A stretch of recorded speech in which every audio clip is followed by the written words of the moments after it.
Hello everybody, I'm Jeff, I'm a wizard, I do a time fluid horoscope.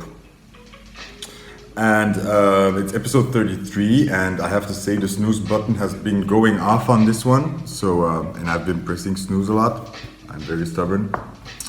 But here we are, I have to get through with it. I feel like it's going to be a difficult subject. I was building up to it, first of all, I don't know what I'm going to say there. I got this, okay?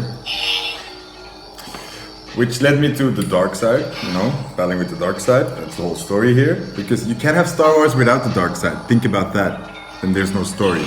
Wait. Slides to us. Can you see it in my glasses? That's cool. So the dark side, and I already wanted to do a video about the shadow side. So I thought I'd combine it with the zodiac, and it also kind of makes sense. Hear me out logically. Episode 33, the number 33. You could see that as 3. I see this. Just follow my logic. I see the number 3 stands for harmony, which is kind of logical. Is you have 2 individuals, and with the harmony creates a whole or a third. Something feels logical about that. And I reasoned that if you then take the 3 to the 33, which is, you could say, you bring harmony to the outside world. Let's say you find harmony with yourself. Then you take that to the collective, to the world, and you try to find harmony with the world. You could compare that to, let's say you built a very small little boat, and that boat is perfectly in balance for you and your needs, right? And then you take that small little boat that is in harmony, and you take it out into the wild ocean and test its limits, and then you're going to meet, and that's why this is so hard, I think. It's good because you want to find that harmony with the world. That's the part of becoming one, I think, like testing your own harmony with the world, but that's very brutal, because imagine that little boat, it exposes all your weaknesses. That little boat is tested, and all the weaknesses that little boat has are going to come up, because those are the points that it needs to work on, or those are the things maybe that need to be tested, or that just don't cut it with the extreme surroundings that it wants to move through. Okay, so consider this, like, let's say you find yourself in harmony right now, then you could only say I'm in harmony in this position, or in this location, in this surrounding. And then the question arises, how fragile is your harmony? Because if the surroundings can have that much of an effect on your harmony, then you have a blind spot, right? So I thought that was a good analogy, and then I was playing with the numbers. I hope you can read this. Okay, you can read this. So, like, let's say you mirror the 3, you get an 8, right? That's simple. Also thought it was cool, you get kind of the Aquarius sign. That's irrelevant. 3, like if you have the triangles, right? 2 triangles. You can make an hourglass as well, so this kind of lines up. And I think in other languages, the number 3 was written more as an 8. That's something I looked up way back. Then also you have this double triangles like this, and that's why 33 also could stand symbolism for, or 2 times 3, because like this is a 6, you could say, another 33. That's the reason for another time. But I think like this symbol at least stands a lot for, like, as is below so above, within so without, like the Holy Trinity and blah, blah. If you know this stuff, you know this stuff. If not, like, look into it. This is like just like playing with symbolism a bit, right? And then like also with the yin and yang. What was my reasoning? What was I going for? What was I explaining? Oh, right, with the whole harmony into the world, with the so within, so without. So it's like, again, you're testing that within part with the without, right? So it all leads back to the shadow side, this episode, okay? That's why I've been postponing this. It's a bit hard to get through. I've had to process some things for this. It took me a while to prepare. I'm burping, so sorry. That's just me giving myself a pat on the back, I guess. Something else that is cool, and then we shall begin. I was just scribbling on this, like I'm trying to write my future rap songs or whatever, and I wrote this line like the sun is out, but I feel cold. That's just me being poetic. But anyway, I wrote the sun is out. That's the part, right? And that's the important part. And I took the cards out, which I wanted to do the reading with, and it's the sun. That's on the bottom of the deck, so that's a cool coincidence, which brings us right on track. By the way, I have this cool Winnie the Pooh wizard notebook. Important. Okay, good. So we'll talk about the shadow side. How does this work? I will go through all the horoscope signs. You know, it's my way of splitting myself up into 12 different personalities and dealing with some shit or going over some things more logically than I would, that I can, if it's sort of direct, let me blah, blah, blah. You choose your sign, either your birth sign, your ascending sign, whatever sign you feel called to, whatever sign you've been seeing around you. Pay attention to that. If you've been seeing Leos everywhere, lions, then that's your sign. Hello. Okay. The timestamps will be below in the description box in the comment section. You can just click on the link, you go to that little part, and you read to your sign. And then I will talk about something that apparently this time has to do with your shadow side. Now, really quickly, the shadow side is the part, or how I'm seeing it, is the parts, or the parts of you that you don't know about, that you can't see, right? They're like that comes from Jung, like the sort of things we consider are bad or just not ourselves. It could be anything. It could be because I'm not doing well financially, that's why I don't, in my shadow side could be a very rich man, somebody who's very well with money, right? But I am not considering myself one with that, so for me that is something that I feel away from, so, you know, like in that way. Or it's like, we do this in projection a lot, when you point outside and you see somebody's behavior and you react strongly on that, stronger than you normally should. That's always the key. Like, if it's okay to judge other people's behavior, it's okay to see something and say I don't agree with that, but if it upsets you, if you feel the need to call people out on it, if you feel the need to be angry at them, then that's usually a little like bell that triggered, like that's usually a sign that says that you probably are exhibiting the same kind of behavior in a way and are condemning yourself. So you consider something bad, so you have trouble seeing it in yourself. I feel like I'm explaining this very badly. You know what? I'm going to just try to make a very clear statement in the comment section, so you guys know what you're up to. But I suggest you just Google around a bit and search for it yourself, because the definition of it is very fluid, and I feel like you could sit here all day explaining to it. There are enough videos about this, like what is the shadow side, what is the dark side, and I feel it's very clear. Like it's just a part of you that I usually think you think is bad, and that therefore, and the problem is when we think that parts of ourselves are bad,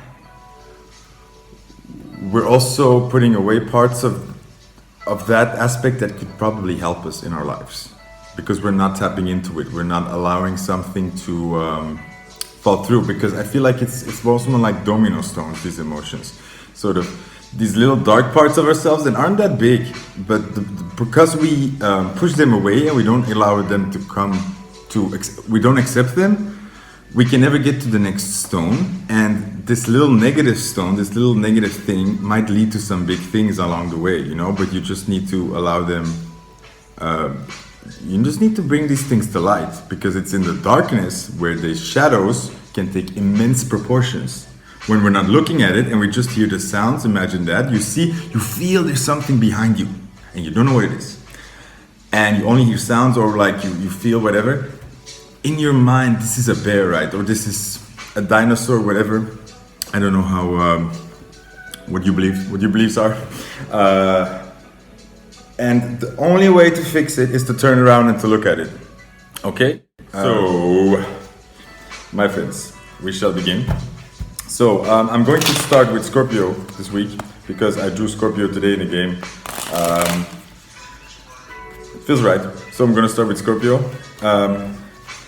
And we're gonna talk about your shadow side. So click on the link in the description box comment section. Go to your sign you want to listen to, and then I will see you there. Okay, thank you very much. And then we will begin with Scorpio. Hello, Scorpio. Sorry, I adjusted the lights a little bit. So I have your 3 cards. Something cool that I noticed in the beginning, I already said I drew Scorpio today, so that's why I'm starting with Scorpio. And also on my recommended, one of my recommended videos on YouTube was a video with the title, Scorpio, your cosmic egg is here. And I just draw the cosmic egg. Or the universe here, the universe. It's a lady on a swing in a snake, anaconda. My anaconda don't. That's cool. Second thing I noticed here, we have 3 cards and the outliners, they're very different colors. It's like pastels here, and these are hard, rich colors. Rich colors. So I feel like we can take that literal here. I feel like you're going from something, like almost like you're in a situation where things are just lacking power, lacking potential, lacking drive. It's all very wishy-washy, very pastels. I'm gonna insert this GIF here somewhere. You'll see it.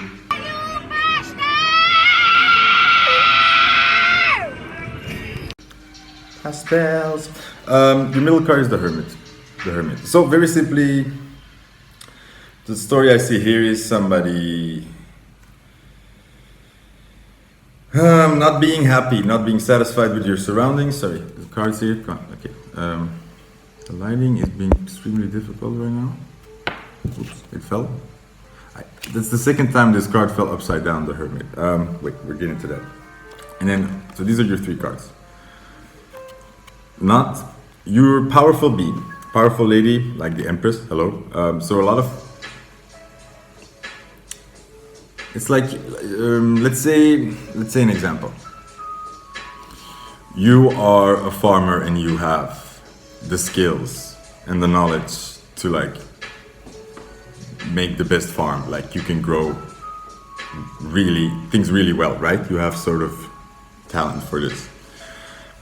You're this farmer and you're just in an environment that is the worst for this. So even with your talents, even with your skills, you can barely make it work there, okay? So it's just not, like it feels unhappy. It's just an example. You went inside, so this Hermit card, because you want to fix this, you're like, but you realize something fundamentally had to change. And I think travel is implied, because this is the World card, the Universe card. So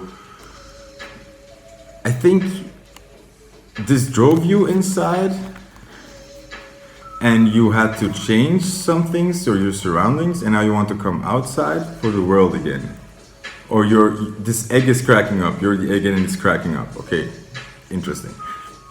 I'm gonna put that link in the video of that one video, by the way, so maybe you look at it. It's not very long. It's a nice Canadian lady. She means no harm. So, but we're talking about the dark side. Come on, Scorpio, and like you're the darkest of all the signs. Scorpio. Also, like I have this weird memory of when I was a child of like seeing the sign Scorpio and like having something to do with it. I don't know if it's something I read when I was really young. It always comes up. Okay, so this is your dark side. Okay, no wait. Oh, but that changes my example a bit from the farmer. That's a bit annoying. No, it says to keep that example of the farmer, but now the dark side, right? That was just the nice story. I'm just giving you a nice time here, but now the dark side. Like you gotta give Scorpios a couple of compliments before you can tell them something critical, right? But it's not critical at all. It's more of your dark side is your bad side. Okay, because like remember this, it's like this feels like you've been almost like a geisha, like you've been trained to be soft and calm or subdued and in control and pastel-y, right? To not offend, to not irritate, to not harm, very soft, very soft. You're trying to be very hold it inside, right? And it's kind of boiling over, and that's why this Hermit card is like, you're trying to keep it inside and you can't take it anymore. This egg is gonna burst, and that's why I said this anaconda don't. It's just like stop saying that. Stop saying that, Bray. My dark side.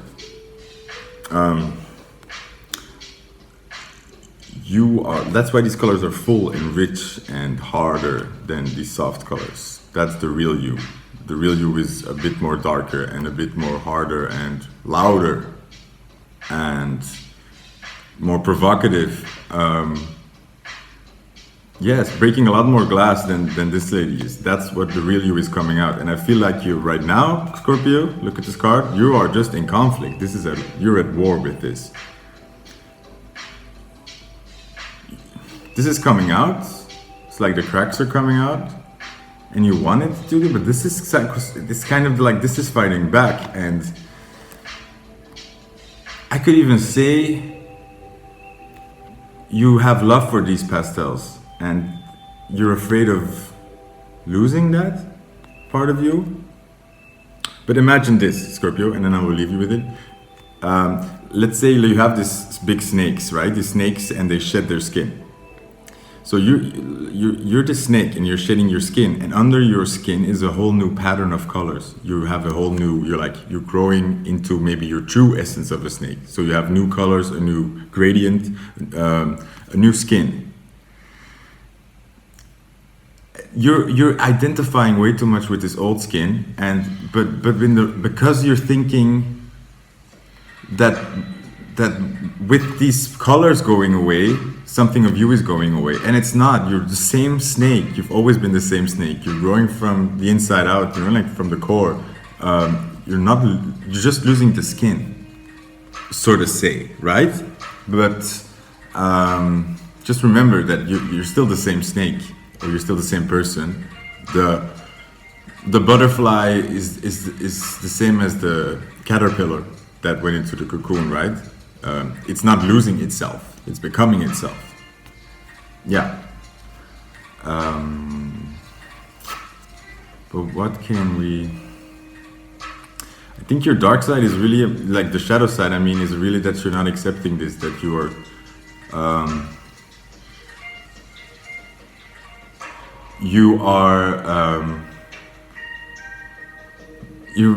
this is difficult because you are... It's like suddenly all the joy is lost, or you feel a lot of shame for this. You're punishing yourself for this. So you are doing what people did in your past and putting yourself back into this box. And you're doing the same to yourself a bit. But that's only normal. Like when these new parts come up, these old parts are gonna fight back. That's very normal, What's that poem? Rage against the dying of the light. Do not go gentle into that good night. Something like that. Rage against the dying of the light. I think you need to remember how unhappy you were here. And really, most of all, try to accept what's going on, because it's like the egg is hatching, so that's a process you can't really stop, right? It's just nature, like it's just natural. It's gonna happen. Okay, thank you, Scorpio. That was it. See you around. Goodbye. Good. Moving on to... Okay, I'm gonna pick a pen and I'm gonna do this seriously. Oh no, I'm gonna take the pencil. Okay. Taking the pencil. So, done with Scorpio. Good. Moving on to Sagittarius. 1, 2, 3. 1, 2.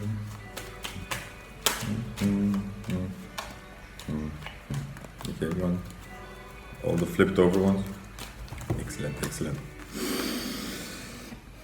And they're all upside down. That's great. Sagittarius. Okay, so I have your Wissenschaft, science, 6 of Swords upside down. Unfinished business. I've been calling it. Ace of Cups upside down.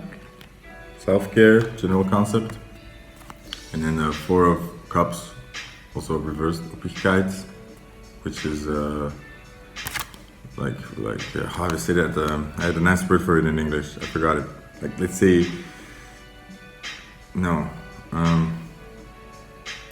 you're really full of something. I really forgot the nice word. I'm so sorry. You have enough of something. Not in a per se bad way, I think. Look at it, now these cups are overflowing. There's plenty. Hello, university student. So,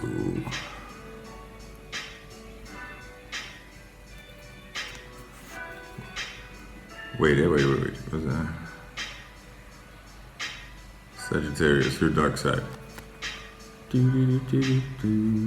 I need to look at it like this. I got an image of something.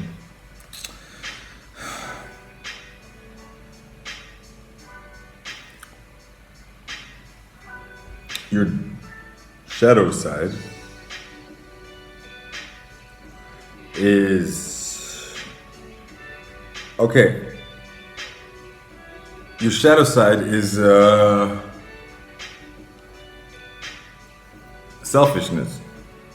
It's hard. It's weird that I'm just saying it like that because I don't usually talk about it this way. But that's just the theme I'm seeing here. Somebody taking care of himself. But let's just reason that's not a bad quality because that's not how it works.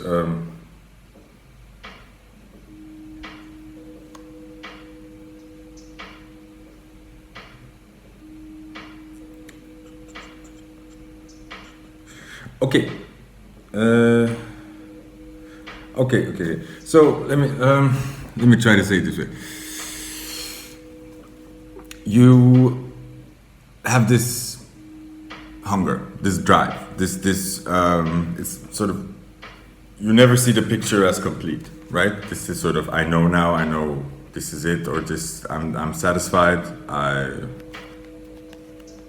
enough there, or no, that's hard for you. You want more, and that's a good side of you, right? You want to expand, and you have a hunger for better things, or you want to grow. That's fine. But then, what you're encountering is,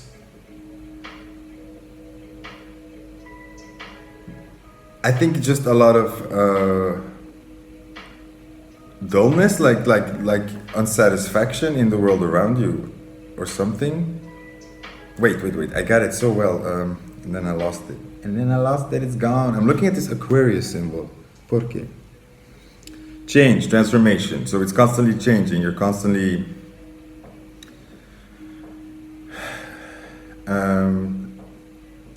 changing your mind, right? And you're wanting you go your own way.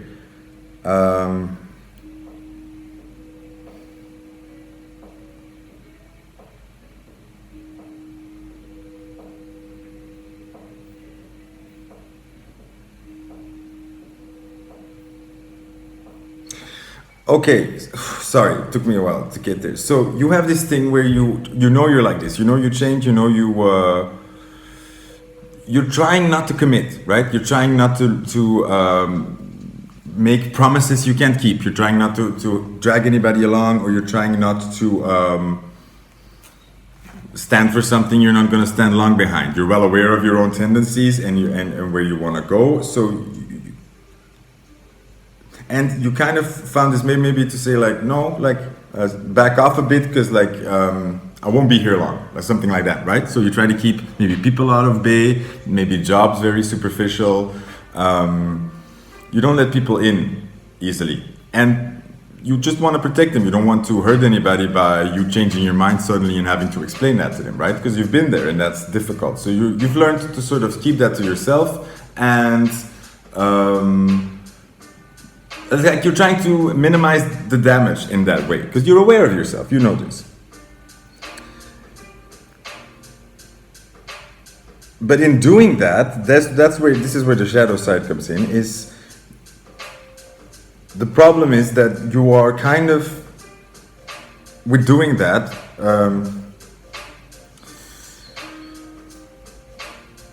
getting the reverse, like the opposite of this.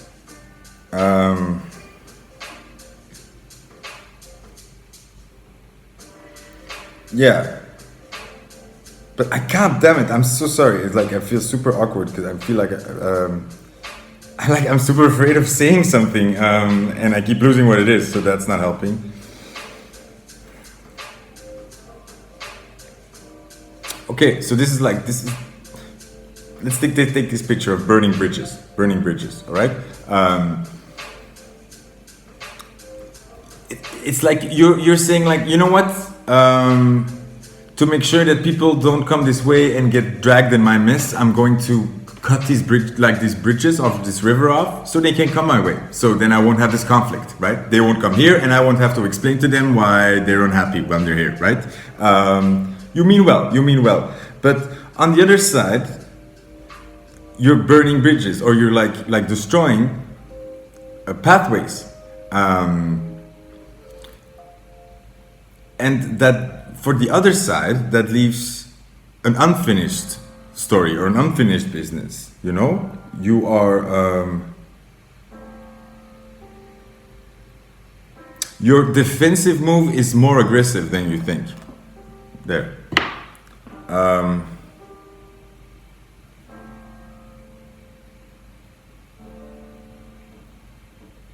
And the shadow side is, and now I got here. Sorry. Your shadow side is you're so afraid that people will get bored of you, and that because you think I have this heavy tendency of change and wanting something more, so you project that onto the world. So you also consider, well, other people probably the same. So how do I have any chance if people are like this, right?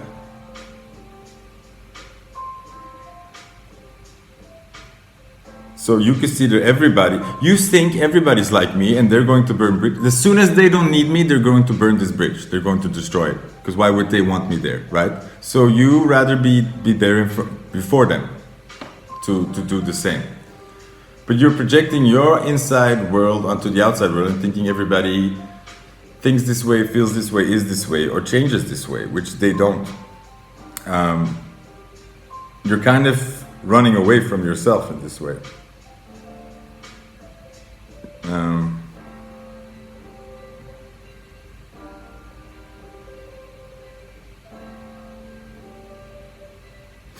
Consider this, and then I'm gonna leave you because I made a mess of this anyway, but I think I got the message. This is emotions, right? This is a cup, somebody giving your affection to you. Nothing big, no big deal, just some affection. Could be friendship, could be a hello, whatever. It's just, I have an interest in you. I show you attention, I show you affection, whatever, blah, blah. God, I'm being so careful with you, Jesus Christ. Easy. Somebody wants to give you this cup, right? And you want to, you see it coming and you're like, I don't want this, I don't want to hurt you, I don't want to like lead you on. So you don't want to take this cup. So you like, they give you the cup and you put the cup down. That's sort of how it happens. And then you think like, good, like I was very clear, no mistakes were made, both on the same page here, good.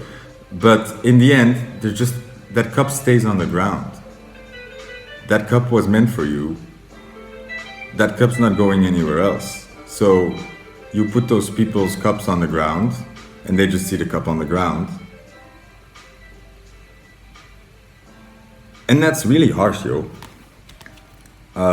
So you're hurting people in the very way that you're trying to avoid hurting them, or that you're trying to avoid that they can hurt you. And it's that double thing of, yeah, you're afraid of people doing that to you, but maybe you can handle that, but you are mostly so afraid of you hurting somebody else by being so fickle maybe in your in what you want, or being so unsure about this. But you can be afraid of that.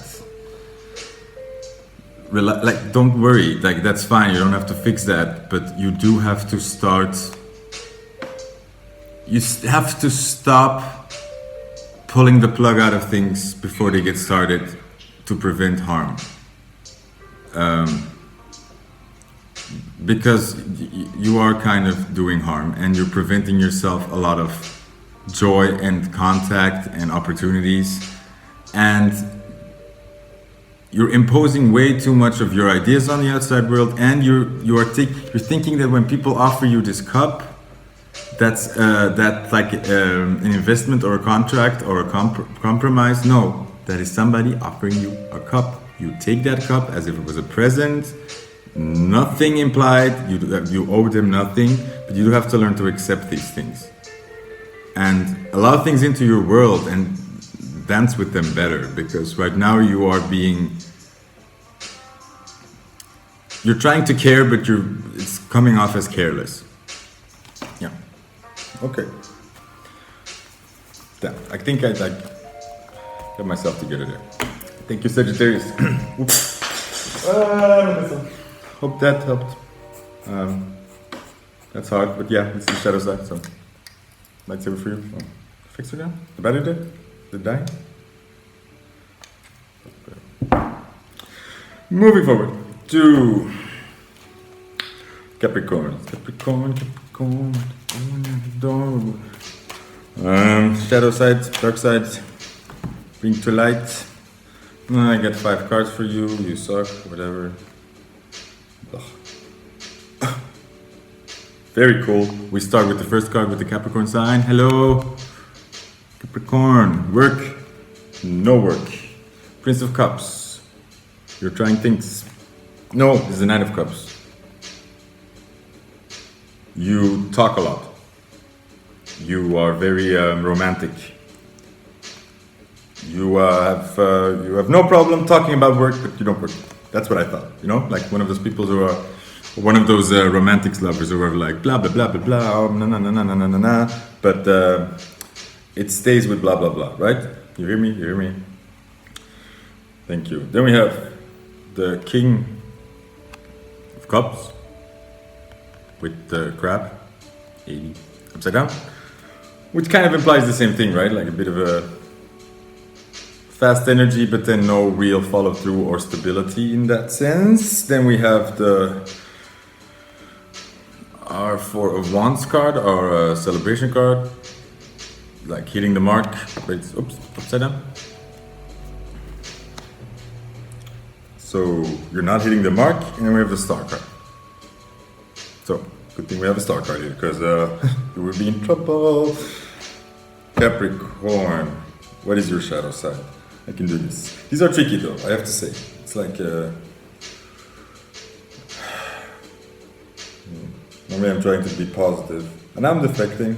Come on, buddy. Come on, buddy.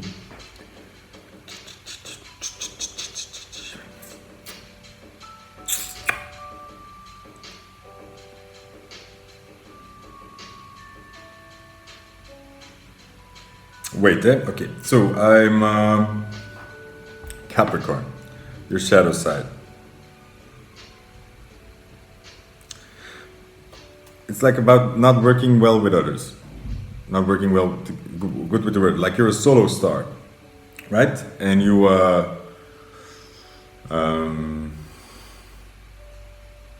it's like you're fast moving, but you're fast moving and you're moving by. So this king is no stability. So you're not really you're never, let's say, really building your home anywhere. You're like a nomad, you know? You keep moving around, emotionally.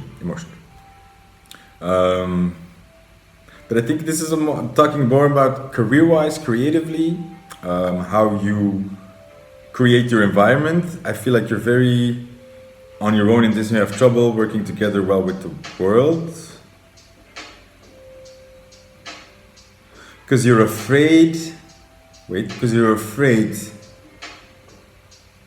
you won't be happy, or you can't, or other people won't be happy. So there's a perfectionism thing maybe. But in the end, there's this double thing. You have the shadow side, because it's always like a positive and a like there's always a positive and a bad side about any aspect that we can have. And the thing we put in the shadow side, that's usually because we are looking at the bad aspect of that. but we need to look at it so we can also flip it to see the good side. Oh my god, that made way more sense than the intro video. I have to do that again. God damn it, I'm finally working up. Great. So,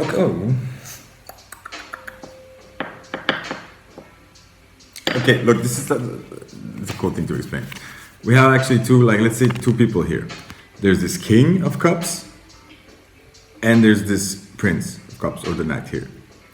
And it's like you constantly feel that you are not measuring up, or you can't bring this to the table. Like you feel always this need to get, like you want to level this up, but you feel like you are catching up or something. So there's this, like you're not hitting your mark, or you don't feel the reason to celebrate just yet. You feel like you're not there. You're never there, right? So it's like when you're never there, you can't never stop and start making ties, letting roots grow, settling in, enjoying things, build relationships, stuff like that. And the double thing about it is, this tendency, this side of you, it makes you basically a star. It makes you incredibly powerful or incredibly potent, because you're always trying to improve yourself. You're working very hard. You're working incredibly hard. Jeez Louise. But it's that same side, because you think, like, people see it as like you're inaccessible, or you're like on your own. You're a solo artist, and you don't have time for other people. But from your point of view, it's more of when you stand still to other people, or you want to stand still, it feels like you're falling short, like you need to be racing. Or you have this drive, right? And you have, that's why also it's maybe hard for you to start, like, build together, or work together, or work to build something, or to start building something, because you think you're never ready for it, or you think you're afraid to commit, and that you will fall short or something. So it's almost like yeah, I'm making the same point again, I'm sorry.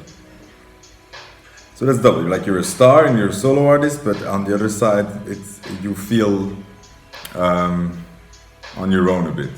So other people see a star, but you just, like, other people say this, they see the star doing its thing, like being amazing and working it out, but you just feel like you're like covered in under these emotions.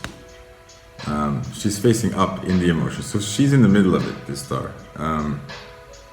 But the cool thing about the star is they are full in their emotions, in the middle of it, and in that they create and they shine.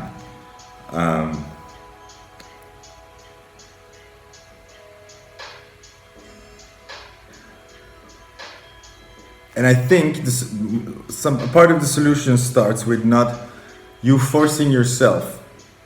You not forcing yourself to feel the satisfaction of things.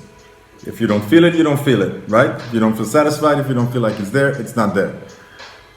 But I think the gateway to starting to feel that is by accepting that others do see it. Okay? That's something you're just going to have to accept, because if other people say to you things and they're seeing a star and seeing great qualities and admiring you, then you have to accept that. Because if you just say that's not true, then you're not accepting other people's reality, and then you are being like kind of a narcissist star here, like all alone in your bubble. You can be that, but you have to also, like, just accept that, hey, people see it differently.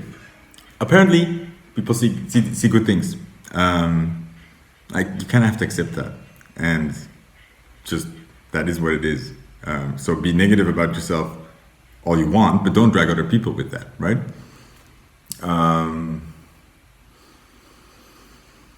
Start trusting that slowly. Like, start trusting people when they're saying that they really think you're really good, or that they're really happy with what you're doing. Just like, okay, then that must be it. And most people are like this when they keep coming to you, even then if they don't say anything. Especially in dating advice, like, remember that, because this is what a lot of people think and feel. It's not right, therefore, but it's like, I'm here, right? So I care about you, this sort of thing, which is double. But like, try to consider that, like, hey, if this person keeps coming to me, or they want to spend time with me, or they keep trying, then maybe just accept that compliment and see that somebody really wants to be with you, and just take that. Just take it already. You don't have to go with that person, but just take that bait. They really want to be with me. Take it or leave it, but it's a positive thing, right? Because you're trying to make it a negative thing. Stop that. Yeah, did we get that? We get it. Okay. Good, Capricorn. Bye. Thank you.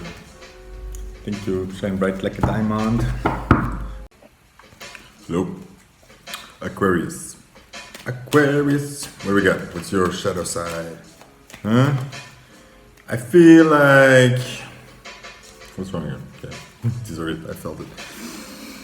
I feel like you're the easy group here because Aquarius, come on, like you guys are... Like, you love some dark stuff, right? Come on. But already got that, so emos. Emo Aquarius. Was it upside down? It was upside down. Which is not good. Corona. Sorry. Eight of Cups. So, stormy card here. Consider your emotions, walking away from your emotions, but that's not it. In your emotions. Emos. Emos, I said it. And then Three of Cups. With other people. Wait.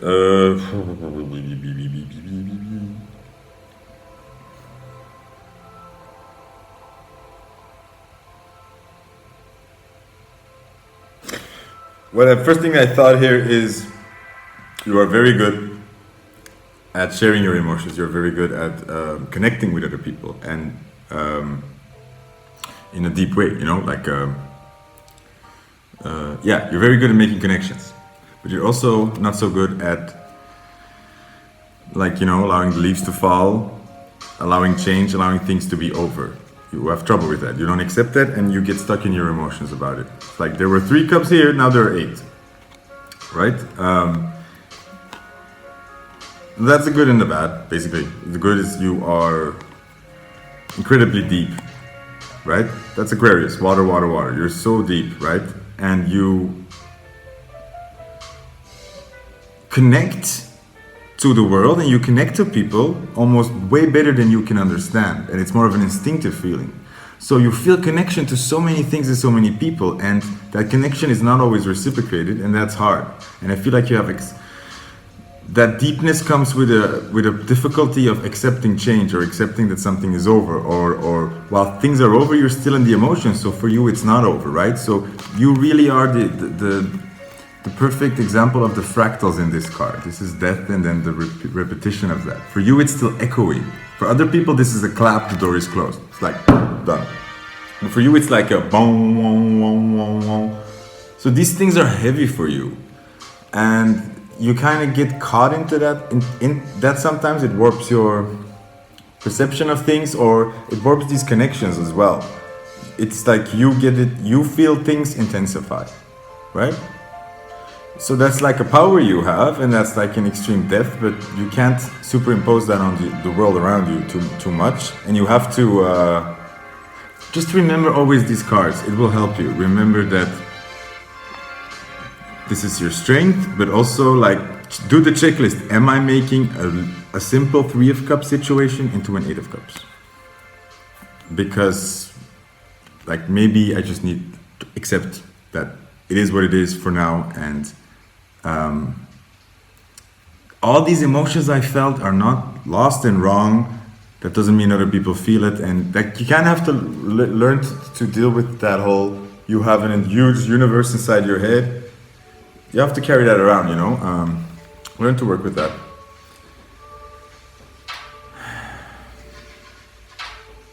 No. So it's like these 8 cups and these 2 little brains, like trying to make sense of all of this. Maybe stop making so much sense of it. You're a little boat on a rough sea.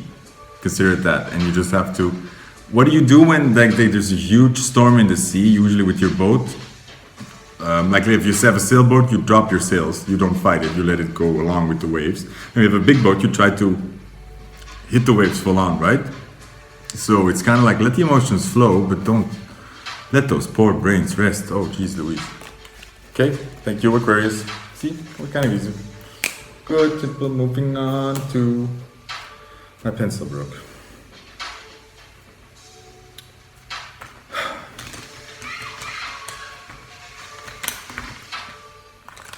Other pencil. Moving on to Pisces.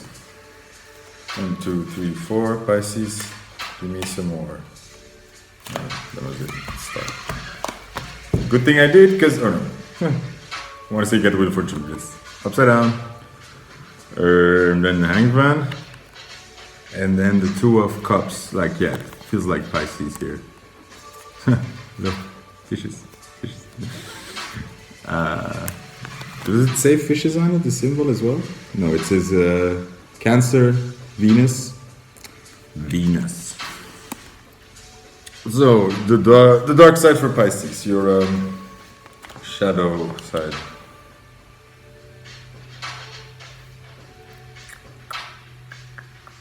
Okay, this is also very short because I've been talking to some Pisces, and this is something I've noticed, and they've also shared with me. So Pisces, you have an incredible imagination, you have an incredible emotional depth, you really, really feel. And the good thing is about you, and that I've noticed about being around Pisces people is nice, is they really get your mood. So when I'm in a bad mood and they come over, they accept my bad mood, and they don't try to force that, they don't try to fight it. I don't have to feel like I have to explain it really well. They just accept it and they empathize with it without changing it, you know? And in that way, they really are this sort of like, say there's deep water and there's this fish and you barely see it swimming. You see the silhouette around. And that is the difficult thing about the Pisces, is they never show themselves. It's always this fish there somewhere, and then maybe you see them and then they're gone, right? They're full of love. You're full of love. And that's the interesting thing. You're so full of love and like this rich world inside of you, and yet you take a very wait and see kind of approach to the outside world. You just lean back and you let other people do their thing. And also in love, you feel so much for other people, but still you rather wait and let them come to you. They have to like show their affection for you or something.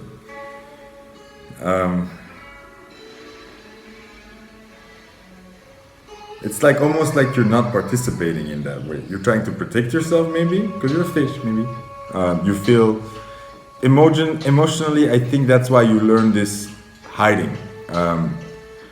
Because I think you feel exposed fast or fragile in that, you know, that you don't want other people to come disturb this world. And I think, and this is something that I've observed, is a problem with this is you go to the extreme of you actually are living in the worst case scenario. You say like, I'd rather, let's say you, simple thing, you meet somebody you like and you talk to them. You rather go to that place of probably will be nothing, probably ends up nowhere. I'm not going to give it too much of my emotion and time. I'm not going to build this into my world so much. I'm going to protect that, you know? Like I'm going to assume this turns out to be nothing because that's safe for you, right? That's just your hangman approach.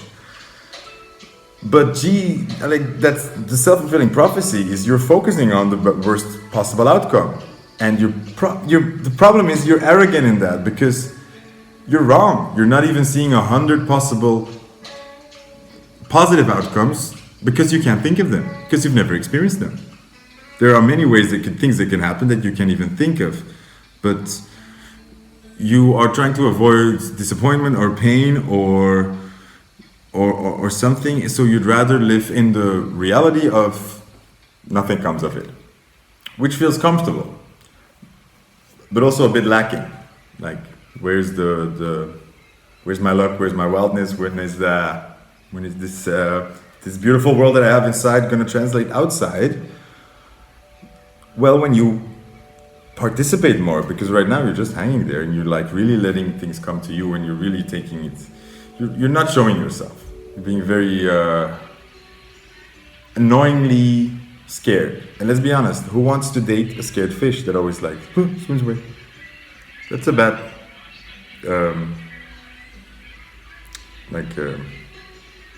partner to have. I hope you hear me. Yeah, like again, I saw these 3 stars on the Wheel of Fortune, and it's kind of like you're not making your own luck. You're just waiting until the stars rain down on you, until the person comes for you, and he will discover you, and he will chase after you, and he will dig you're not that extreme. You're not that unrealistic in things, but you are taking a very defense, like a very instead of standing you don't take a step forward, but you take a step back. That's what I'm saying, and that's not good, because you need to take a step forward once in a while to allow luck to play. If you never buy a lottery ticket, you're never going to win, right? I need to buy a lottery ticket. Good, that was it, Pisces. Also buy a lottery ticket. I take 10%. We've discussed this. Thank you. Moving forward. 2, Aries. We're here. Aries, finally. It's like home. Aries, let's see. It's gonna be easy because Aries are super cool and don't have much bad sides. 2, 3, 1. Oh, 2, 3. Yeah. Those definitely wanted to come out. Maybe those 2. We'll see. So, not those 2. Put them on top, they say. So, let's start with your bottom row. I have a page of wands. Sorry, I skipped. I was Ausgleichung, which is judgment or justice. Shit, I don't know. It's the Libra thing. Yeah. Does it have a Libra? It has a Libra. It's a Libra thing. It's upside down. Not a Libra thing. I'm smart. This is a page of swords. So that's your bottom row, and then you have the top row. I have the 3 swords and the 10 of wands. So what does that mean? Because like I don't like just reading cards, but I usually do that to stall time when I'm trying to think about things. You have the dark side of the Aries. Yeah, balance. No balance. No balance. And being very critical, being very stubborn, making things harder on yourself. Just spitballing my bad habits here.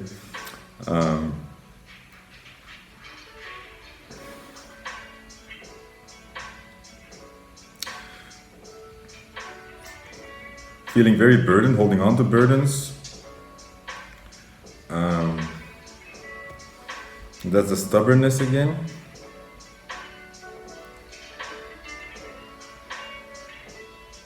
Self-sabotaging. Kicking in your own doors, you know, like that. Yeah. Where's the good things? All the other cards got good things. Where are my good things? Hello.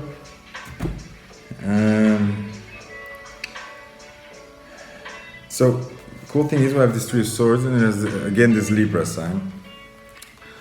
And the cool, see how these like heartache, but this sword that's coming from you is way bigger than these 2, which kind of suggests me the shooting your own foot thing, the self-sabotaging, or the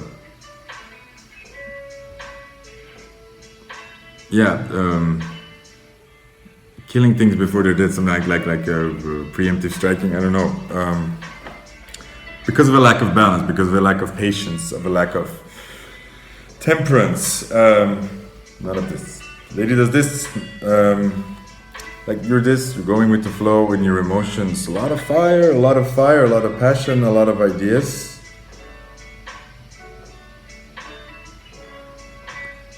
But you're too fast. Like it's the whole art that Aries has to learn. Like look at it this way. If you're an Aries, that's your sign. But for me, I'm an Aries. But my ascending is the Cancer. So one could say that I'm learning all about balance, or about I don't know, like maybe shielding myself a bit more, or taking care of myself a bit more. I don't know, things in that regard. But like, try to see where you're going, where you want to evolve to, because you have this Aries drive, and that makes you strong. You can carry a lot, right? These are burdens, this is chaos. You can push through that. You can make the way. This is also good because this means that in heartache you are, you have this self-sabotaging thing, or you maybe you ration things, but in the end you are kind of just mostly being you, and the only thing that you have this much pain about it is because you blame yourself, or you blame yourself for being you. You know what I mean? You think like, oh, if I shouldn't have done this, I shouldn't have done that. But yeah, you should have, because you're Aries and you're gonna do it. So that's who you are, right? And yeah, you shoot people off before they get a chance. But in the end, usually, it's your instinct that is. You have a big sword. Let's put it that way. I don't know where that was going.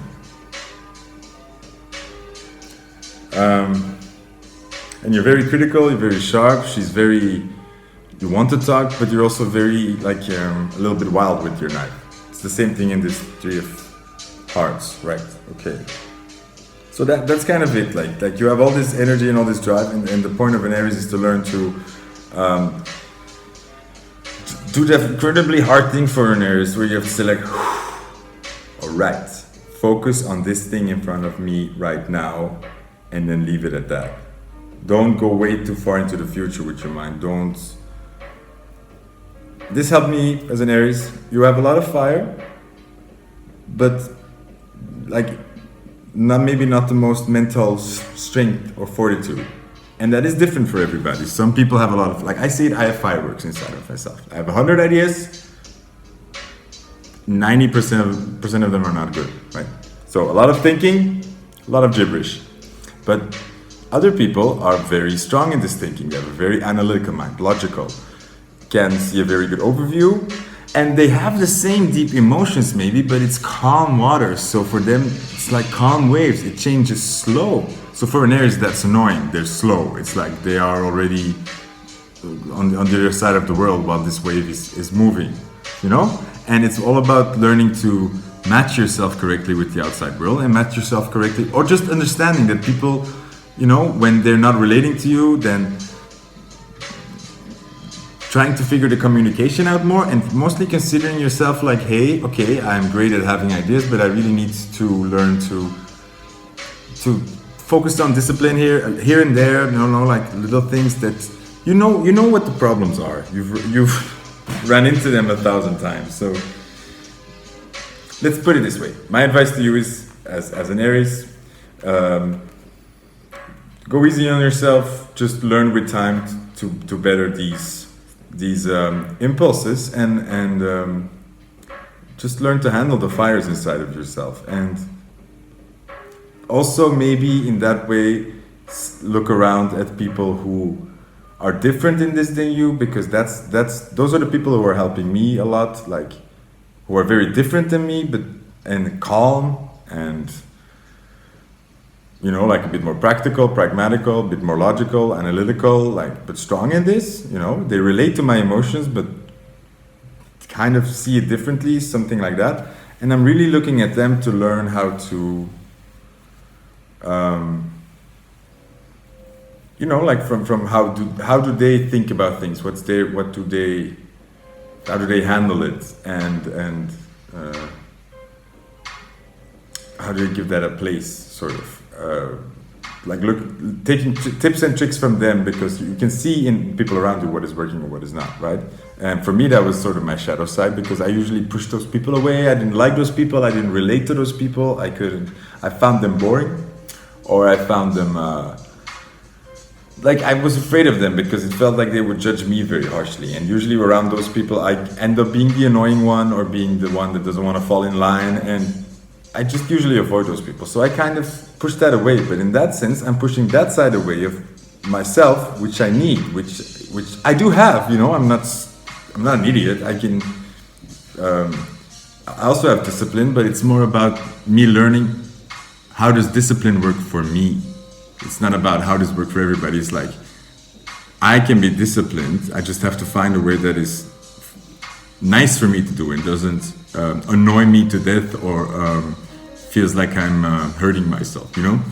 I have to learn to work with my mind, and that's a learning process. And I feel like the more that I learn to work with the chaos instead of fight the chaos, I get way better results. And also I really try to, when people give me advice and I'm instinctively reacting like, oh, just doesn't get it, whatever, blah, blah, blah. Now I'm like, probably this is useful for you. Let's listen. Let's hear this person out. Like, maybe it's good advice. The more you react to it, probably it's something you want to look into, you know? So not push those people away more, more put yourself in the uncomfortable position of and accepting that, hey, my brain and mind works this way. Other people are different, and they can help me in that way, in small things. Okay, cool. That's cool. That's the way. Thank you. Aries. Okay, one more. Taurus. 1, 2, 3, 4. 4. Spin. If you want some more. Push it. Watch me work it. I'm perfect. That's how you shuffle cards. I don't know where that came from. So Taurus, your dark side. 10, rigdom. That's normal. A Taurus wants to have things. You want to build things. You like that. Opulence. There we go. Queen of Wands. Sorry. Confidence, but that it sort of means like you like to be. You like to look good. You like to be in the spotlight a bit in this way. Not per se be a star, but just be like, you know, like own it. Feel good. Feel like a queen. Yes, queen.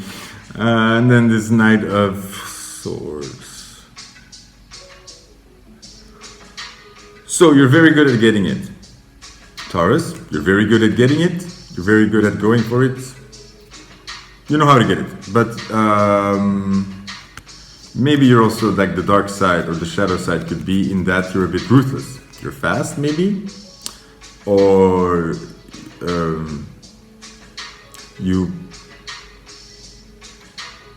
you tend not to relate to people who don't,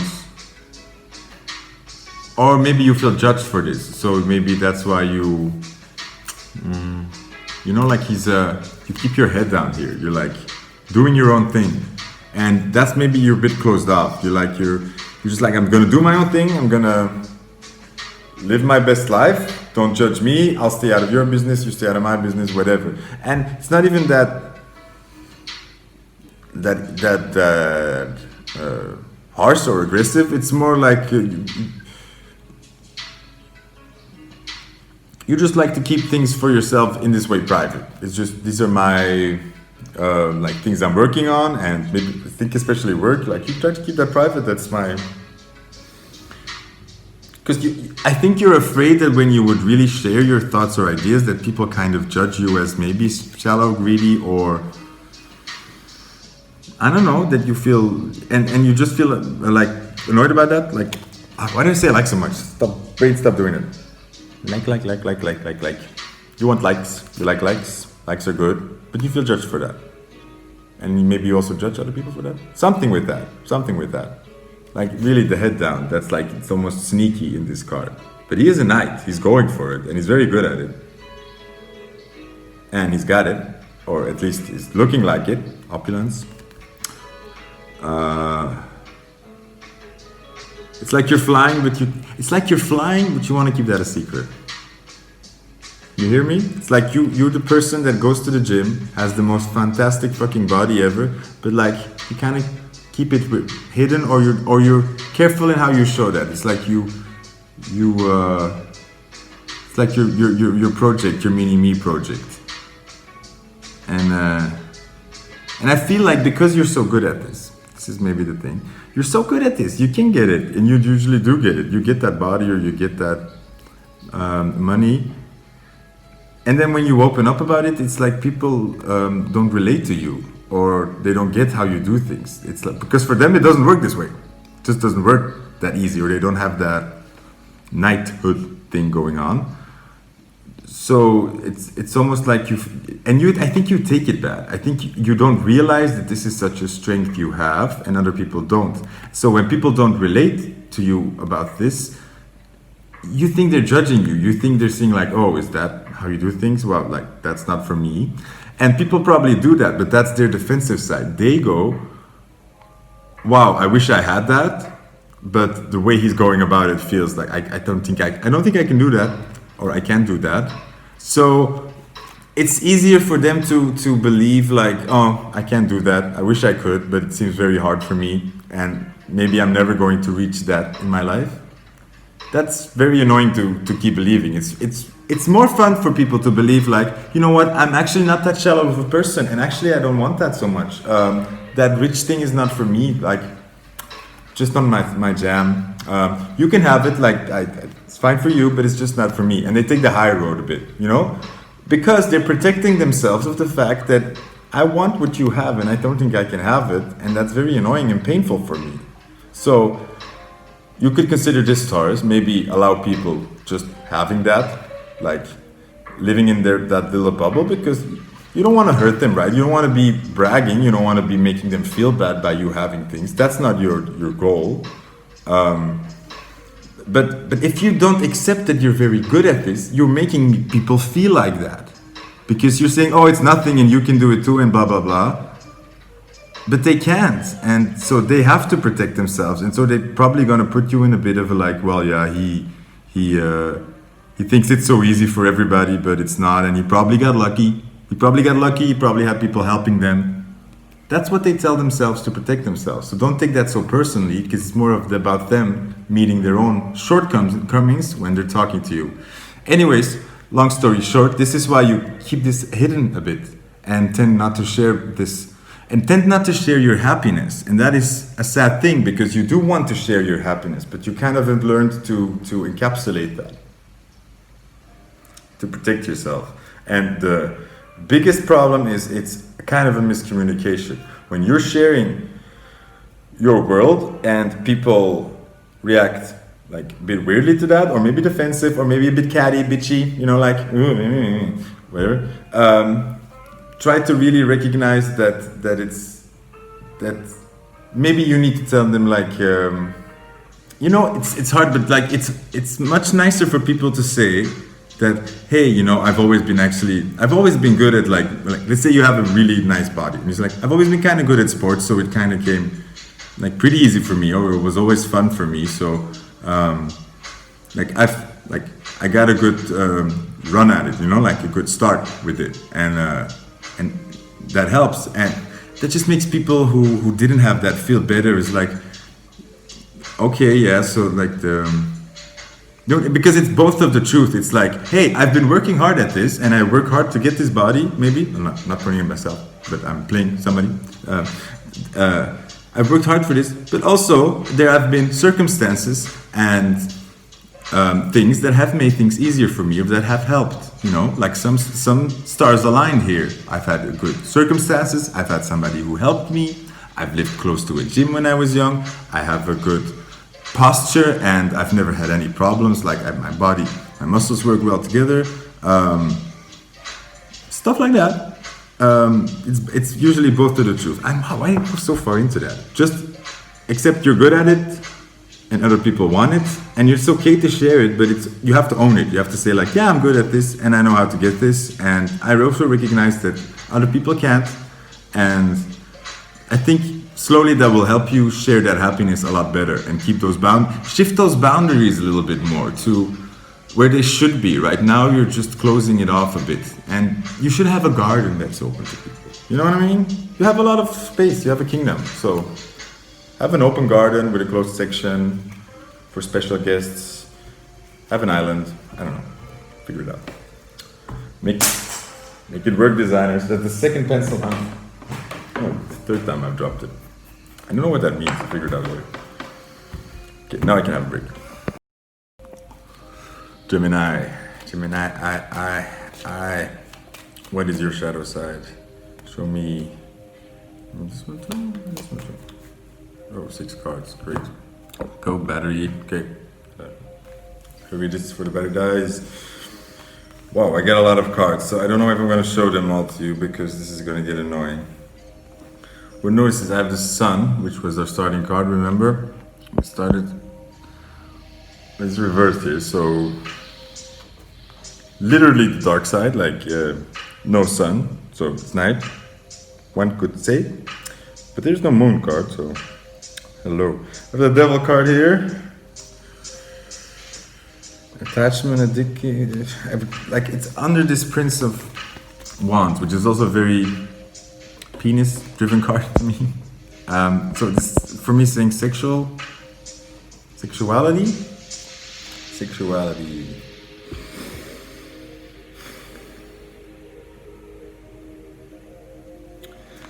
This Three of Wands reversed, no planning. Also, again, the sun, like the sun symbol, and it's upside down.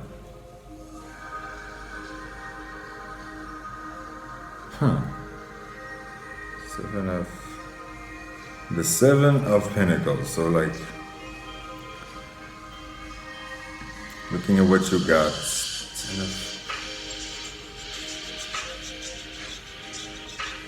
Whoa, Gemini. Give me a second here.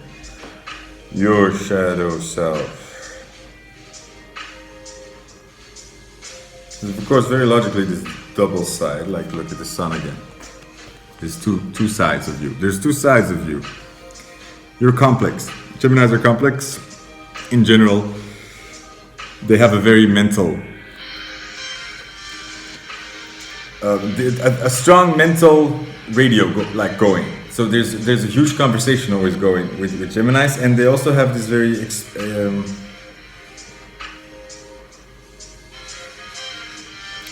they just look at the world more complex than most people. But there's this problem of being misunderstood. People get the wrong idea.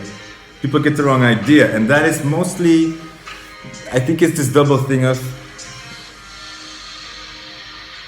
you have these, I'm not saying double component, you have this sort of different sides of you, and people usually don't get that, so you kind of bring one out, right? And maybe you fall in the pattern of bringing a different side out of you out in different companies, which is normal. We all do this. Like when we go to our parents, we're a different version of ourselves than we were with our best friends or with our lover or with our dog alone, you know. Different sides of ourselves come out. But you're more conscious of this. You're so much more aware that this is happening. So it's almost like you're choosing these masks. Or you live with that pressure at least. But that's mostly because you're so aware of it, where other people aren't. That you're more self-aware in, like, let's say at your parents, that you're choosing not to share certain things. You're choosing not to say certain things. You're choosing to say things differently, right? Because it's your parents. But you're so aware of that you almost make yourself the devil, that you're like manipulating people. There's this pride that goes on with that, because it's almost like you see that as a darker side than it is, so you kind of have this devil on your shoulder, or this dark side of you. You think it is. You think you're this devil. You have this devil side because you see yourself manipulating. You see yourself thinking about what you're gonna say and analyzing people more than you should, and maybe playing with people because it's easier. Because it's easy. You can pretend to be the sun. I don't know why I said that. Made sense. So you think you have this devil side, which is not true. You're just very self-aware of something that people do, and you're just mentally very analyzing in this, mostly, right? Maybe you do have this devil side, but it's mostly something, first of all, that everybody has, and it's mostly a playful side. I think you have this strong sexual side, and it's a side of you, and that's where your problem is. You're a Gemini, and you're complex and this, but then you have this strong sexual side, and that comes out. And then again, people get the wrong idea. This strong sexual side comes out, and people think, oh, that's who he is. But that's not who you are. So for you, that's very annoying, because you're thinking like, hey, like I'm having fun here, I'm letting this part of me loose. But then you realize that people are really putting a stamp on you for this, or that they are putting you in a box and not giving you not thinking that there's something behind that. So that's why you become very careful of letting these sides out. So you become very calculated, which aggravates the problem. So you become even more calculated and more I don't know, like strategic, which makes you even more Machiavellian in your own head, like this is the devil's side, right? So it enforces that idea. At the same time, you are good at growing things because you're so mentally strong. You're good at like making the world work for you. So you have like things around you that you have, and you like that. You like looking at that. But again, because you think like, oh no, I'm kind of playing with the world and I'm kind of like manipulating things. Here I go again. So you're kind of sneaky. You almost act like a thief without being a thief. It's very, very interesting. You have this feeling. You have this feeling like I'm, like, yeah, I have these things, but you don't like to tell people how you got it, or you don't like to, like, yeah, you think somehow you have this huge imposter syndrome. Imposter syndrome. Look it up. You have it.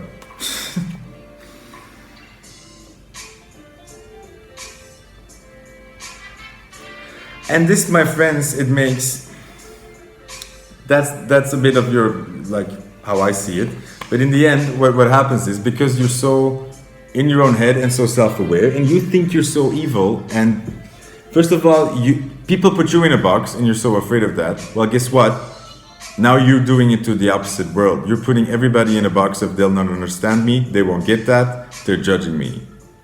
You're not giving the world a chance to actually get you, or to actually, you're not giving people the chance to actually maybe understand you and see that there's something behind that. You kind of close the books on that and move on before anything can happen. So you kill it before, like, you just give things a quick death in that regard. No, if you see any sign that somebody is like misjudging you, you say like, oh no, that's over. I can't deal with that, because like I can't be explaining myself and defending myself. But remember, it's because you feel guilty inside. You feel like I have this dark side. So when people push that on you, maybe you're already a bit of like, I can't have that. But it's more of an internal thing. So it's like the world can't plan with you. Like there's no planning possible with you, right? Because you are so on your own island with this, and you don't want to plan with anybody because you don't trust people this way, because you don't trust yourself. You don't trust people because you don't trust yourself. I'm gonna leave it at that, Gemini. That was our shadow side. Look at it. Okay. Super cool things. So your cards are here. The bottom row are all sevens. 777. It's really cool. So I have three themes here, and it's actually like they're related. So I have first this Queen of this Queen of Wands. This is very much Cancer. This is just a Cancer card. It surprised me if it wouldn't say Cancer on it, actually, because that's the Yin and Yang symbol on it. It's basically Cancer. This is you. You're very good at this. You're very good at taking care of your empire, yourself, nurturing yourself, forting in, making a fort, building in, building your castle, building your home. The general love. Oh, there was this beautiful poem I just heard of about there is a kind of love called maintenance. You know, the everyday little things, but that's what makes the thing work, right? You're very good at it, and then this card is under here, which is like this is useless. Like you have this big sword, and all these tiny swords are trying to stab against it. It's pointless. It's pointless. This is kind of you towards the outside world a bit. It's like you are. You do this above all else. The rest of the world can crumble and fall around you. You take care of your own shit. If your own castle is in danger, you take care of it. Something like that.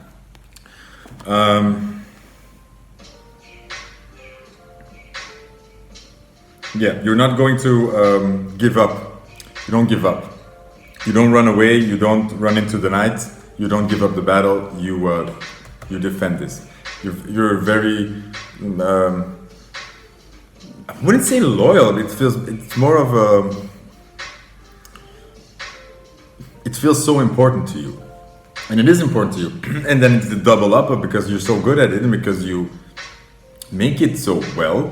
it becomes even more important to you because it's like your thing.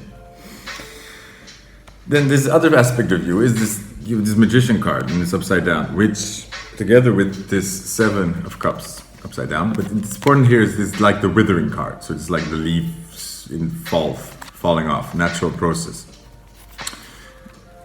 You are, you don't really take the approach of the magician. You're not like the happy go flow and you work with the elements and you manifest things from your mind and you just like this Buddha thing. No, you make things happen and you take pride in that, right? But there's an over-controlling aspect of that. You do. It's like when things are withering, let's say you have a nice tree and things start to wither and fall. Sorry. You're not the magician that just goes with the seasons and understands that now is not the time to manifest a beautiful tree the way you wanted it. You do that. You're like, no, I don't want that. I'm going to fix this tree. I'm going to make that tree have the leaves I want right now. It's not going to wither. Something like that. No? It's an extreme example, but that's sort of your approach to things. And that gives you a lot because you go out and make it happen. You don't let things bother you. You don't let things stop you. You don't let... you don't let nature stop your dreams or plans. You just go out and get it. And that's good because you do think of a way around things, and you have a very strong belief in yourself. This very strong core belief in your worth and what you're capable of. And first of all, you need to remember that it's not for everybody, but also that you are kind of a bit of being a bit stubborn in this, you know? I think my leaf example was good. But then the cool thing is about your Cancer is you would say you don't believe in this magician approach, but you have this super instinct. You have this High Priestess card here. You have this big instinct. And a knowing, or maybe a third, like a spidey sense, or something, and there is a spiritual level to you. You kind of do have the inside that shell, you know, you do have these beliefs maybe, but there is an instinct. There's an instinct, and it's very strong. And again, then I have this 7. I just read it as there's no fighting that. There's no fighting that. If you have an instinct about something, you feel it's one way, then no matter how many armies say it's the other way, there's nothing that goes against that. And that's why maybe you being over controlling, or maybe you taking so much control and not really being this magician kind of works, because maybe you don't approach life as I manifest things in this magical way, right? You don't see it as that. You see I am a go-getter and I make things happen. But you are that driven with a very strong instinct. So you're not a magician, and you maybe are like a bit more of a, you know, like you're a force against the world in this regard. Maybe that's also why you have this bunkering thing, this High Priestess. You feel like you have to fort in because you really feel like it's me against the world a bit almost. Well, a normal magician would work with the world, you know, like an elegant dance or something. It's kind of not your core setting, but driven with a very strong instinct, or there is a deeper thing driving you or guiding you, right? And the cool thing is about you is that even though you're very pragmatic in this way and very rational, and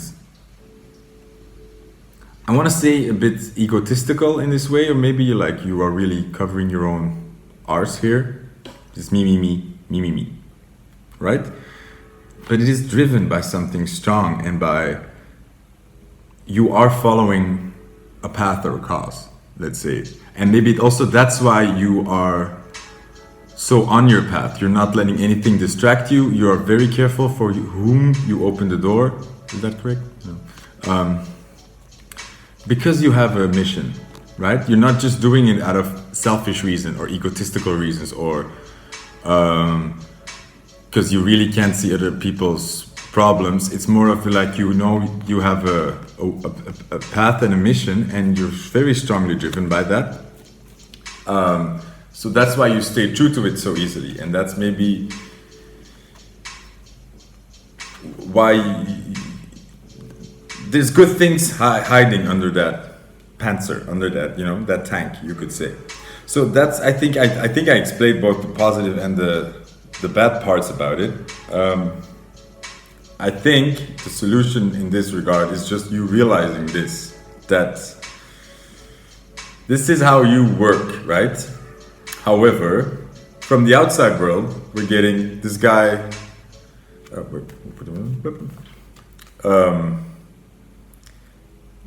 This guy's busy doing his own thing. There's nothing we can do about that. This guy doesn't want to play. He doesn't accept the things around him, so he's very stubborn. Like there's no reaching you. It's like you're a man on, like man or woman on your own here, and there's no fighting it. So we can't fight you. Nature can't stop you, and your sword is bigger than us. Something like that. So. Can you see that from the outside? That's a bit difficult and a bit harsh. And like, remember, like you're the Cancer, the crab. You have this huge armor around you and this huge thing, so it looks very menacing. But deep down, there's the gooey middle. But I think that's the strong thing about you, is that you really have this faith in yourself and this strength within yourself and this belief in yourself and a fierceness about that. You will just fight and defend where you are standing. That's incredibly strong. But I think you have to just remember you're more than that. And you know, I think in that regard, maybe the thing you should call for in your life is grace. Just, you know, like, I want to do these things I'm doing good things for myself, I'm going on, but can I do this with more grace, with more... I think maybe it's time for you to accept really that you have this really big instinct, and that, this huge instinct, this huge wisdom or magic powers, shaman things inside of you that are driving you, all right? You have this spidey sense, you know... you can maybe call people out really well. You have a really strong empathic side of you. You can read people very well, something like that. So you have to understand that you have this thing inside of you and maybe approach things a little bit more from this magician kind of world. Know that you're very strong, you know how to go and get it. But just think of it this way, guys. Cancers, you are so good at this. You know how to build your castle, or you know how to go out and get something. You know how to be a winner, or protect something and all that. If you can do that easier, why not explore that? You know, you could combine the best of both worlds. And I think it's time for you to open up your playbook a little bit to the outside world.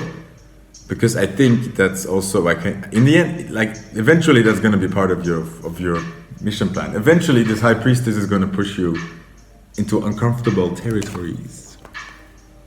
Yes. Good, thank you, Kaiser. I think I'm rambled enough. Moving forward. Goodbye to Lions. 3 more to go. Come on, I can do this. 3. Fast are we? No, not all those. I will not do it. 2, 3. Faster are we? 1, 2, 3. 7, 8, 9. Lions. Queen of Swords on a cloud, matches my blue pillow, I like it. Another blue, this is the Princess to the Page of Cups. It's just emotions, get me over and with the wagon. And the 4th, the Liebenden. So the Lovers, upside down. I'm gonna show you, but it's not, I don't know, I don't think it's important. We do have blue and red, it's really cool. Lions, blue and red, black and yellow, what is your shadow side, Lions? What is your shadow side?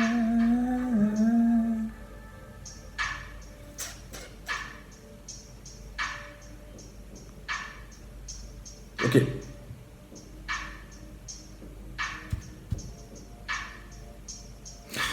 Look, Lions, actually really, it's really short, this is really simple.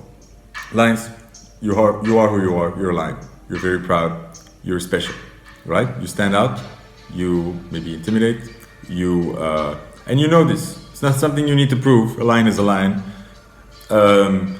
Even when a lion is weak and very battered and old, he's still a lion. Like, that's not changing anything, okay? So, and then we come to this aspect. Both these cards, like this are like, look, this is kind of the dangerous thing that is happening here, okay? Because of this Eunice, maybe you, from the outside, it looks a bit like you're arrogant. You're like all alone on your throne here, chopping off heads, like that's not good enough for me, that's not good enough for me, because people kind of put you on that throne, right? Because you're all on that throne. You're like, let's say you're a very beautiful person, you're a very beautiful person, right? People look at you, people admire you, a lot of people want you, so that person has to say no a lot. That's always something, the psychology of the beautiful person is always very interesting. Like, there's an extremely beautiful girl, right? Super beautiful. So what happens is everybody looks at her. So consider from that girl's point of view, everybody is all the time looking and staring at her. That's extremely uncomfortable, right? That doesn't happen to most people. Or when you have these features that make people look at you, you have so much more eyes on you. So you tend to try to deal with that, because from your point of view, that beautiful girl doesn't realize she's that beautiful. So she's constantly thinking, why are people looking at me? What are they thinking about, right? And probably she's going to feel that in a little bit more negative than it is. So she becomes defensive on that. So we get these two images. People think she's on her throne, she's being a bitch, while she's feeling like this. She's armored up in her tank, completely solid, mobile, can't stay here, like ready to go. You've armored up. There's defenses around yourself because people consider you like this, maybe. But there's this the chicken or the egg thing going on. You know, what was first? You being like this and that getting these results, people calling you out for this, or you having a reason to do this. You know, like, doesn't matter. But this is kind of what's happening, and the problem is. You tend to shield yourself because of this, but that's giving you the opposite results. Actually, the solution is to show your weakness here. You know, you are a fierce lion, or you are a very proud person, you're this beautiful person, but when people maybe treat you mean, or they like think of you like this, that hurts you, it's kind of time to show that. It's like, actually, like, it upsets me that you consider me this way, or try to understand it. Why do you think I am like this? You know, like, take the step towards people and not back. Because the end is like, this is about inside values. Like, this is about your values. What do you stand for? This is about choices. You know, this is not about lovers, but like choices. What is important to you? And so, in that larger aspect, along the line, you choose a partner who shares the same aspects. This is upside down, so that means you're figuring that out. So there's this maybe a conflict of you're very sure of who you are, and I think in large part what you want, what you like. You're very confident in that, and in that way, you're special, you know, because not everybody's like that. You know, people are maybe a longer time figuring out who they are or finding their inside line. But still, you're just human. You're a human line, and you haven't really figured this out yet. Like, I don't know what is right for me yet, or what is wrong, or what is right or wrong in the world. I don't know that yet. I'm just a proud lion. I have no idea about this or this.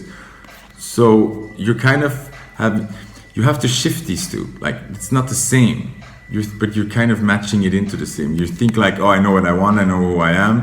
Why am I not here yet? Why am I not certain about these things, going out and get it? You're putting too much pressure on yourself. Because the world puts too much pressure on yourself. Again, chicken or the egg. It's both ways. But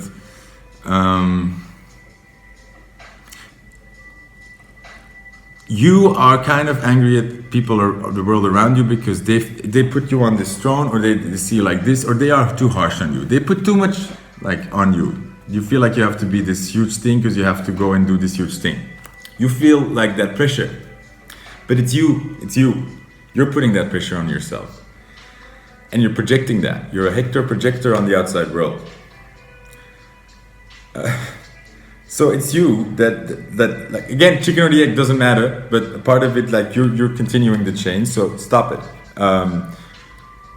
Yes, you're a lion. You're cool. You're not the wisest lion yet. You still need to figure something out. Start separating those and start being fine with that.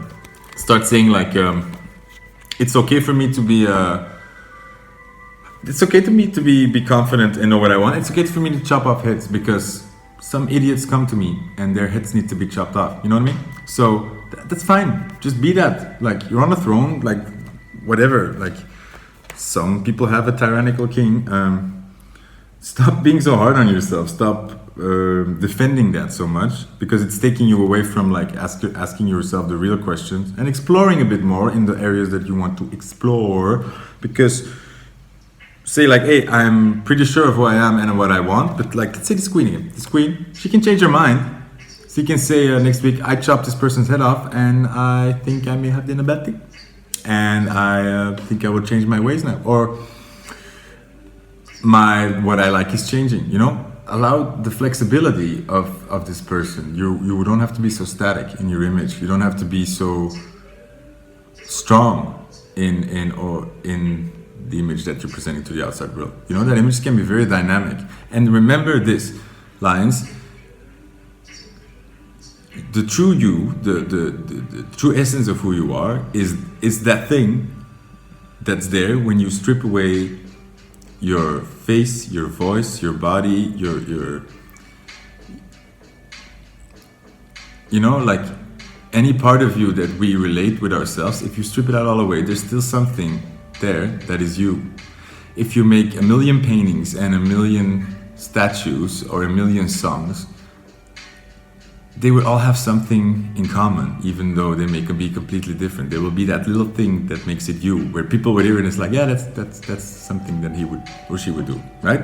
That essence that is you, that's what it's about, and that's never changing. That's you.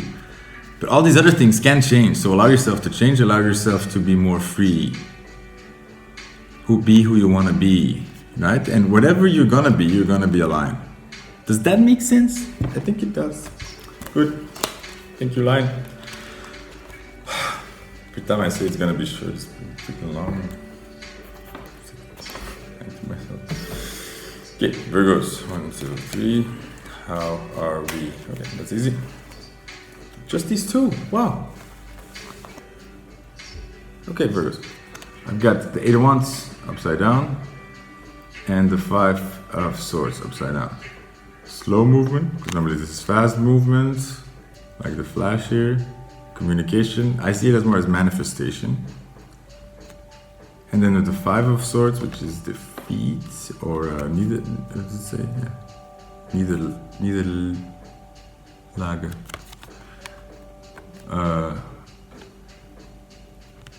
It was also upside down. So Virgos, what is your? Let's see here. There's 2 stars here. That's what I call it. 2 stars. 2 stars. An 8 and 5. Not accepting defeat.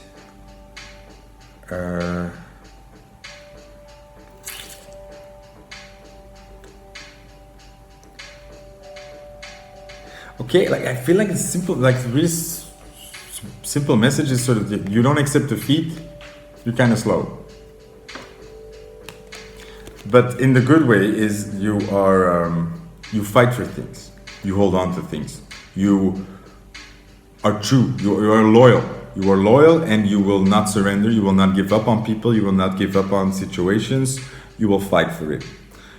You do not make hasty decisions, you do not make wishy-washy decisions. You know very well if you go for something, you go for it, right? You rather take it steady but slow, and you rather do something right than go fast and do it wrong. You rather help somebody the right way and do a very good job than just run over there and maybe make it worse, right? You're very attentive this way. You're thorough. You make sure those star shapes are there, right? You don't do anything half-assed. And on the flip side, that means also you have trouble accepting defeat when something is over, and maybe put too much energy into things that you shouldn't be putting your energy into it. Like relationships, when you kind of know somebody isn't maybe that good for you, you're not getting it back, you are still maybe trying and way too long when you shouldn't be. And the same with your slowness. It's not bad, because before, like, it's thorough, it's good. I'd rather work with somebody like you than with an Aries like me. Maybe. Or somebody else who's bad. But because I will know that you will do the job well, right? And I'm going to get good results. But I don't have to put you under pressure, maybe, because that's you will not like that. If I put you under pressure and say, do the job faster, you can't leave that job until it's completely done. So let's say you have 3 jobs and you're running late on the first one, and you really have to go, or you will never make the second job or the 2 other jobs. You kind of have that's difficult for you. You will maybe then only finish the first job, because you prefer the first job to be finished well than 3 jobs half-assed something, right? So that's where kind of the troubled waters lie. And I think a part of it is also you have a resistance to the fast energy. So when this fast energy comes and it's wild and it's like crazy, but it could be good, you just push it back instead of maybe taking a gamble. And that's maybe something you should consider. You push back out of reflex instead of making a sort of decision. No, I'm not going to do that. Oh yeah, I'll try it. Maybe we'll see where it goes, and then go with it. You don't really give it a chance, because out of instinct, you're just like, no, that's going to cause me to maybe not have control, maybe, or like you just rather not do something where you feel like things got messy or something. Yeah, that was it. That was enough. Okay. And then last but not least, Libra. This should be easy for you guys. This should be your strong suit. Should already be very balanced. No both sides, right? So I mean, you are no newbies when it comes to opposing thoughts, or holding people, whatever you can. Being a Libra, we got 2 twos. So I've got the 2 of Wands and the 2 of Swords. So you are like, this is the weird thing they say about Libras. They're bad at making decisions because they have to be so freaking balanced all the time. They have to weigh the pros and the cons. So actually, you guys are super insecure and very mental with your decisions. However, you kind of mask this or solve this by being like doing the opposite. You're saying like, no, I'm very strong. I know what I want. I will make this decision. Maybe slow, but when I make it, I stand by it. Or I do it with all my passion, or I go for it. And I think, I mean, you hear me coming. That's where the duality lies. You're very good at making decisions because you're very good at looking at both sides and looking at the whole picture. You're very good at making decisions. And you're good at making decisions because it makes you so insecure. Because you're so afraid of making the wrong decision.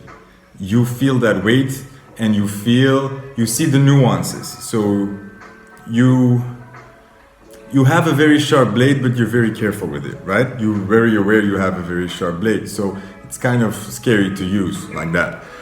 So it's this double side of, you're very good at making a decision. You also are good at following through with it and standing by it.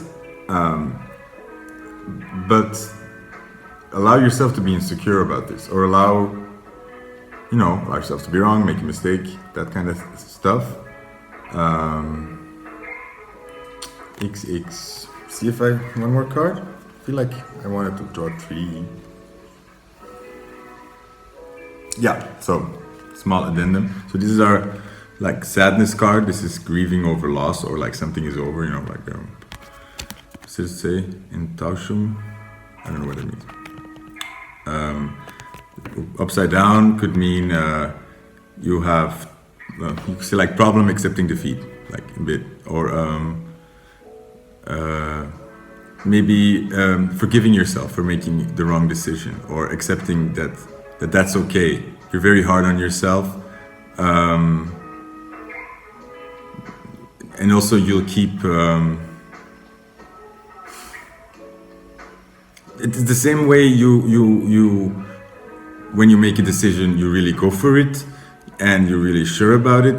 The same way before you backpedal, you have to be almost double sure about it in the same intense kind of way. It's very difficult for you because, and I get that, because you know, if you do this too often, your entire confidence starts shattering, and it's already difficult for you. You feel the weight of it already so much. If you're gonna start doubting yourself, this thing becomes unbearable, right? So there's a kind of a strong defense that comes up, and I think the defense has something to do with that you say, no, I'm very sure of myself. When I know something, I go for it, or when I make a decision, I stand by it, and I'm very good at this, and you can count on me for this. I'm very strong and reliable on this. It's kind of more of a defense for not exposing maybe, actually I have insecurities and I'm sometimes wrong, I made the wrong decision. You try not to rock the boat too much in that way, because you really need to have that faith in yourself to manage all this stuff, right? But mainly, don't be so hard on yourself, give yourself a break. You're allowed to be wrong, you're allowed to make a mistake. You're allowed to learn, right? So let's maybe see life more in a series of challenges and like lessons where things become a bit more difficult and difficult. Let's say you're in school, you learn maths, you know, in the beginning you're good at maths, these questions are simple, you can do everything, you get aces. But after a while, maths become progressively hard, other concepts come there, it becomes more abstract.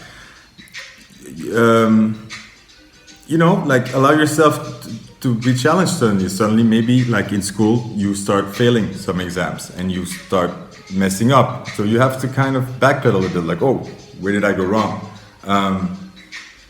Maybe when you become very insecure or things you have to start backpedaling, don't see that so much as, oh no, I'm starting to lose myself. Just see it as like, oh, I lost my footing somewhere. I just need to go back to where I had it.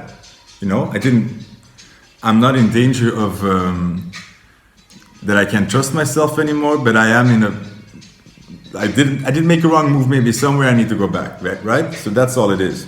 Maybe that's a better way of looking at it. You get 2 twos, that's cool, right? So that's all the magic I have. Thank you, Libras. See you around. Bye.